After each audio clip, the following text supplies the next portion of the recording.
فتاوی فریدیہ، فتاوی حقانیہ تمام، اور یہاں تک کہ مفتی شفیع صاحب رحمۃ اللہ علیہ نے انہوں نے بھی یہ بات لکھی ہے کہ صحابہ کو گالی دینے سے کوئی کافر نہیں ہوتا۔ ابھی سوال یہی ہے کہ اہل تشیع حضرات جو صحابہ کو گالیاں دیتے ہیں تو یہ بات غلط ہے۔ شیعت کے اندر، فقہ جعفری کے اندر گالی دینا، البتہ وہ تبرہ کرتے ہیں ان صحابہ سے جنہوں نے اہل بیت کو دکھ دیا۔ ابھی ہم ان کو برا بھلا کہیں جب ہمارے تمام فتاووں میں یہ بات موجود ہے، تمام کتابوں میں یہ باتیں موجود ہے۔ آپ تاریخ الاستیعاب اٹھائے، آپ تاریخ طبری اٹھائے، آپ البدایہ والنہایہ اٹھائے، وہاں پہ معاویہ کے کرتوتے سارے موجود ہیں۔ وہاں پہ ساری بات انہوں نے کہ کیا عمر نے بی بی فاطمہ کو گھر جلانے کی دھمکیاں نہیں دی؟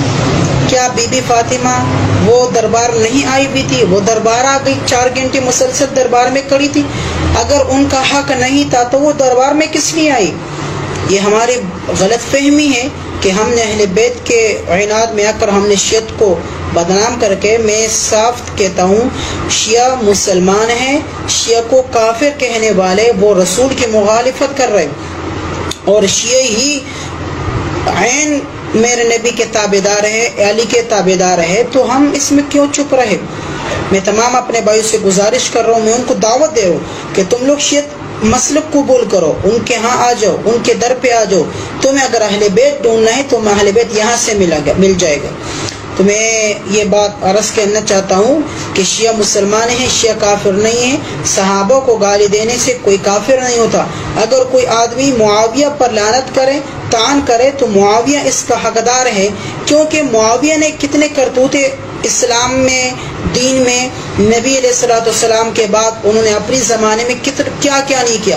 انہوں نے خانہ کعبہ میں گھوڑے دوڑائے، انہوں نے کیا نہیں کیا، انہوں نے حرام چیز کو حلال کر دیا، حلال چیز کو حرام کر دیا۔ یہ ساری چیزیں ان کے ہاں موجود، ہمارے تمام اہل سنت والجماعت دیوبند کے مسالک کی کتابوں سے یہ چیزیں آپ کو مل جائے گی۔ تو اور اس کے علاوہ خلافت و ملوکیت مودودی صاحب رحمۃ اللہ علیہ جو کتاب لکھی، آپ اس کا مطالعہ کریں۔ عمار بن یاسر رضی اللہ تعالیٰ عنہ کے بارے میں آپ علیہ السلام نے فرمایا کہ ایک باغی گروہ کو قتل کرے گا۔ تو ملا علی قاری رحمۃ اللہ علیہ نے شرح فقہ اکبر میں لکھا ہے، اور پھر اس طرح اور محدثین نے یہ بات لکھی ہے کہ یہاں تک کہ ملا علی قاری رحمۃ اللہ فرماتے ہیں کہ جو آپ علیہ السلام نے فرمایا تھا کہ ایک عمار بن یاسر ایک باغی گروہ قتل کرے گا، تو جنگ صفین میں اس دن نبی علیہ السلام کے راز کھل گئی، جس دن معاویہ کے مقابل میں عمار بن یاسر شہید ہو گئے۔ تو کس نے کیا؟ معاویہ نے کیا۔ یہ ساری باتیں آپ کو یہ کتاب اہل سنت جماعت کی کتابوں سے مل جائے گی۔ اور میں آخر میں پھر یہ بات کہتا ہوں، شیعہ ہمارا مسلمان بھائی ہے، اور میں بھی اہل بیت سے محبت کرنے والے ہوں۔ اگر کوئی مجھے شیعہ کہے تو میں شیعہ صحیح، باقی اہل صحابہ کو گالی دینے سے کوئی کافر نہیں ہوتا۔ وہ ہمارے اکابر کو کافر کہیں، اس سے وہ خود تو کافر نہیں ہو جاتے۔ یہ بھی سن لو کہ تک صحابہ کو کافر کہنے سے آدمی کافر نہیں ہوتا۔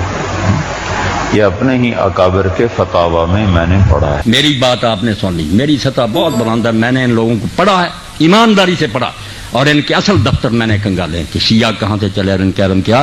میں اللہ کو گواہ کر کے کہتا ہوں کہ ان میں بڑے بڑے فاضل پیدا ہوں، ان کے پائے کا ایک بھی نہیں آپ دکھا سکتے۔ باقی صحابہ کو برا کہتے ہیں جو انہیں پتہ چلا، کہنا ہی ہے نا، جنہیں پتہ چلا کہ فاطمہ کو مارا حضرت عمر نے، ان کے بازو توڑا اور ان کے بچہ پیٹ سے گرایا، وہ کیوں نہ برا کرتے؟ اب یہ صحیح ہے یہ غلط، روتے رہے آپ، کتابوں میں لکھا، آپ کہیں گے اس کی سند ضعیف ہے، وہ کہتے ہیں کہ ہمیں ایک بار کتابوں میں راویوں نے میرے بھائیوں لکھ دیا سب کچھ، اب شیعہ اس سے جان نہیں چھڑا سکتے۔ وہ کہتے ہیں وہی عمر ہے جس نے حضور کو کاغذ قلم نہیں دیا۔ آپ نے آخر وقت کہا لاؤ میں تحریر لکھ دوں، نکالو، وہ کہتے ہیں اپنی بخاری 6 جگہ لکھا گیا۔ اللہ کے نبی نے آخر وقت کہا لاؤ سامان، میں ایسی چیز لکھوا دوں میرے بعد گمراہ نہ ہو۔ کس نے اٹھ کر کہا کہ ہم نہیں لکھوائیں گے؟ حضرت عمر نے کہا کہ قرآن کافی ہے، ہمیں نہیں حضور کی تحریر چاہیے۔ کہتے ہیں اس کو کہتے ہیں حضرت اللہ کے رسول کی وصیت نہیں لکھنے دی۔ اب بات ذرا نہ آپ کھلوائیں بس، اب بات ذرا نہ آپ کھلوائیں بس، اب بات ذرا نہ آپ کھلوائیں بس۔